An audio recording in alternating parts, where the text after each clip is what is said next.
샬롬 최재형 목사입니다. 오늘 말씀 창세기 29장 21절에서 30절 보도록 하겠습니다. 야곱이 라반에게 이르되 내 기한이 찼으니 내 아내를 내게 주소서. 내가 그에게 들어가겠나이다. 라반이 그곳 사람을 다 모아 잔치하고 저녁에 그의 딸 레아를 야곱에게로 데려가매 야곱이 그에게로 들어가니라. 라반이 또 그의 여종 실바를 그의 딸 레아에게 시녀로 주었더라.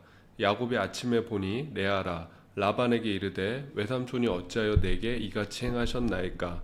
내가 라헬을 위하여 외삼촌을 섬기지 아니하였나이까. 외삼촌이 나를 속이심은 어찌 됨이니이까.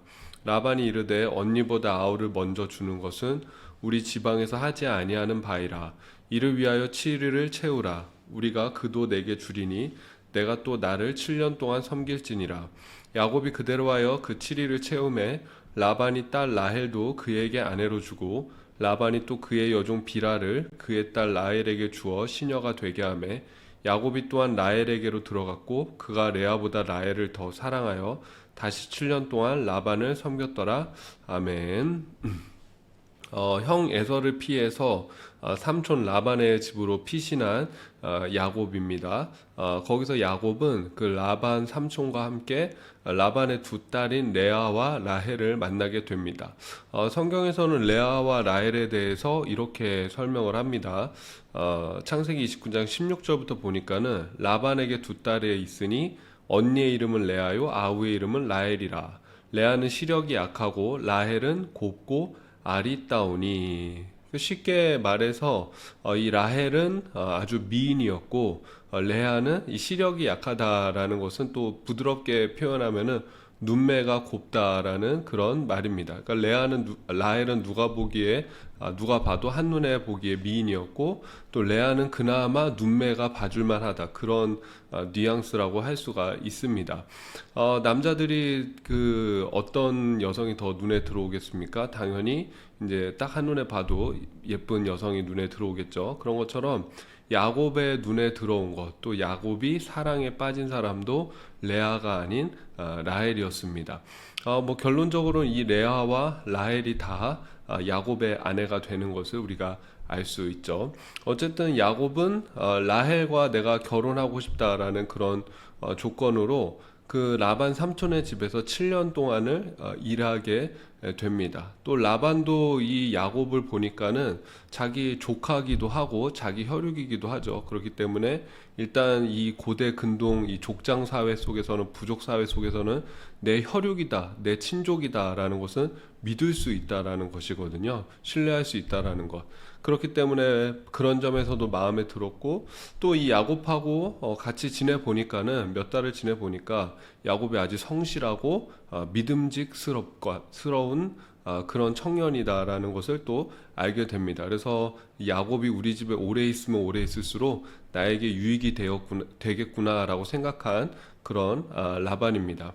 그렇기 때문에 이 야곱을 사위로 맞아 들이는 것에 대해서도 굉장히 아마 흡족한 마음을 갖고 있었을 것입니다. 7년 동안 이 야곱은 라반의 집에서 열심히 일하게 됩니다. 그리고 또 7년이 지나고 나서 드디어 라헬과 결혼식을 올리게 되는 야곱입니다. 결혼식을 하고 첫날 밤을 치르고 보니까는 야곱이 깜짝 놀랐습니다. 왜 그러냐면 아침에 일어나서 보니까는 자기와 함께 결혼식 때는 분명 라헬과 결혼식을 했는데 자기와 함께 첫날 밤을 치른 여인은 라헬이 아니라 바로 언니 레아였기 때문입니다. 이거 완전 결혼 사기 당한 것이죠. 신부가 지금 바뀌어 있는 이 정말 말도 안 되는 그런 일을 당한 야곱입니다. 야곱이 깜짝 놀라서 자기의 이제 장인어른이자 이 자기의 삼촌인 라반을 찾아가서 막 뭐라고 합니다. 당연한 것이죠. 이제 사기를 당했죠. 이게 도대체 어떻게 된 일이냐. 이 레아가 왜 웬 말이냐. 라헬이 안 들어오고 왜 레아가 여기에 있는 것이냐. 막 얘기를 하는 것이죠. 그때 라반이 아주 능청스럽게 이렇게 대답합니다. 26절부터 보면 라반이 이르되 언니보다 아우를 먼저 주는 것은 우리 지방에서 하지 아니하는 바이라. 이를 위하여 7일을 채우라. 우리가 그도 내게 주리니 내가 또 나를 7년 동안 섬길지니라. 이렇게 얘기를 합니다. 무슨 뜻이죠? 우리 그 풍습으로는 동생이 언니보다 먼저 시집 가는 것은 있을 수가 없는 일이다. 그래서 내가 어쩔 수 없이 이 레아를 먼저 너한테 시집 보냈다. 그리고 라헬도 너한테 시집 보낼 테니까는 이 유대인의 혼인 잔치는 7일 동안 지속되는 그런 풍습이 있습니다. 그러니까 7일을 온전히 레아를 위해서 그 7일 동안 잔치를 벌이고 그 다음에 또다시 라헬과 혼인을 하고 그리고 이제 본격 그 라반의 본심이 나오는 거죠. 그리고 나서 7년을 다시 일하라라는 것입니다. 그러니까 레아를 위해서 7년, 그 다음에 라헬을 위해서 또다시 7년을 일하고 두 자매를 모두 네 아내로 맞아들여라 라고 지금 이야기하는 그런 라반입니다. 참 이 라반이 굉장히 고단수인 사람이다라는 걸 알 수가 있죠. 야곱은 어떻게 보면 울며 겨자 먹기죠. 울며 겨자 먹기로 그 라반의 집에서 7년을 더 봉사해야만 했습니다. 우리가 어제 말씀을 보면 야곱이 베델에서 하나님을 만났습니다. 하나님께서는 그 야곱의 삶을 아브라함처럼 이삭처럼 축복해 주겠다라고 약속하셨습니다. 하나님과 야곱과의 첫 번째 그 계약이 바로 베델에서 이루어진 베델 언약입니다. 근데 하나님께서 이 야곱에게 복을 주시는 그 과정을 보면은 그 어떻게 보면 이것도 마찬가지잖아요. 그 야곱은 하나님이 분명히 복 주신다라고 언약 맺고 계약 맺고 그리고 약속받고 이 땅에 왔는데 야곱이 당하는 일은 뭐죠? 바로 이 사기인 거죠. 결혼 사기를 당하는 것이죠. 그런데 우리가 또 이런 과정 속에서도 하나님의 역사하심을 볼 수가 있어야 됩니다. 지금 이 과정은 하나님께서 야곱의 삶을 다듬어 가시는 그런 과정이죠. 여러분, 애초에 야곱이 지금 라반의 집에 도망치듯이 오게 된 이유도 무엇입니까? 이 스스로 자기 꾀에 넘어갔기 때문입니다. 형 에서에게 팥죽 한 그릇으로 장자권을 빼앗았죠. 자기도 사실 사기를 친 거죠.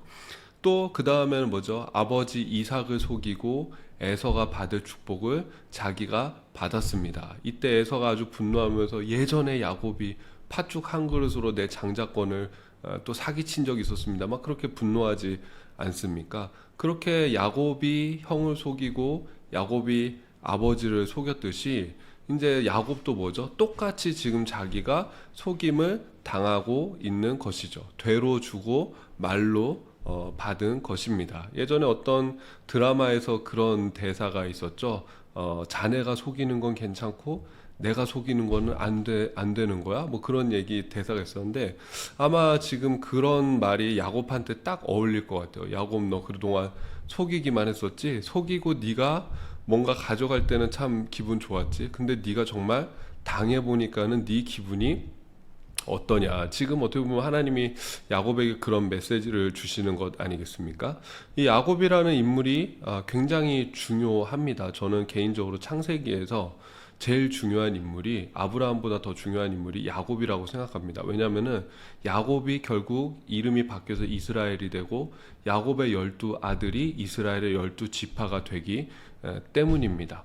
근데 이 야곱이 정말 그 이스라엘이라는 신앙의 하나의 그런 인물로 세워지기 위해서 또 상징성 있는 그런 사람으로 세워지기 위해서 이스라엘의 그 조상으로 세워지기 위해서는 여러분 이런 모습의 야곱이 정말 그 이스라엘의 조상으로 세워질 수 있겠습니까?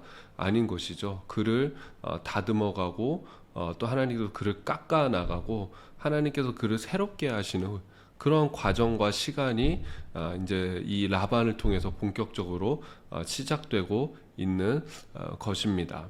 그래서 여러분 참 이 야곱과 라반의 이 이야기들을 보면은 참 이 재밌는 이야기들 많이 있습니다. 근데 그 와중에서도 우리가 본받아야 될 것은 뭐냐면은 이 야곱을 라반이 야곱을 인정하는 거예요. 이 야곱이라면은 내 사이로 맞아들여도 되겠다. 저 야곱이라면은 내 소유를 맡길 수 있겠다. 7년 동안 일해 보니까는 이 야곱 내가 그냥 보내서는 안 되겠다. 이 야곱이 있으니까 내가 축복받는구나.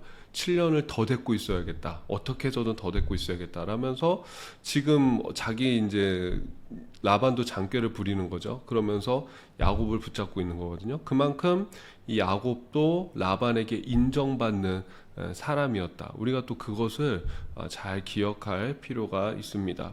여러분, 하나님은 오늘도 우리 삶을 다듬어 가기 원하십니다. 우리가 다듬어지고 준비되어줘야지 하나님께서 주시는 것을 담을 수가 있습니다. 여러분, 깨진 그릇, 상한 그릇, 더러운 그릇에는 무엇을 담아도 아무 의미가 없지 않습니까? 깨진 그릇에 아무리 맛있는 음식을 담아봤자 다 쏟아질 뿐이고, 더러운 그릇에 아무리 깨끗한 물을 담아봤자 그 물도 오염될 뿐입니다. 그릇이 준비돼야지 거기에 뭔가 담을 수가 있는 것입니다. 그러니까 마찬가지로 우리 삶에서 일어나는 이 모든 일들, 또 하나님께서 나를 훈련해 가시고 다듬어 가시고 나를 빚어 가시는 그런 과정이다라는 우리가 그런 믿음을 갖고, 중요한 건 우리가 하나님 앞에 준비되는 거예요. 그릇으로서 준비되는 것. 그때 준비되면은, 때가 되면 하나님이 또 충분히 부어주시는 그런 은혜와 복이 있을 줄로 믿습니다. 그래서 여러분, 오늘도 주님이 나를 빚어 가시는 그 하루가 됨을 또 믿음으로 고백할 수 있기를 주님의 이름으로 축복합니다. 제가 기도하겠습니다. 하나님 아버지, 형을 속이고 아버지를 속인 야곱을 새롭게 만들어 가시는 하나님, 그 과정이 비록 고되고 힘들지라도 하나님의 뜻을 이루신 것처럼 오늘도 우리 삶을 다듬어 가시고 빚어 가시는 주님을 의지하게 하여 주시옵소서. 예수님의 이름으로 기도합니다. 아멘.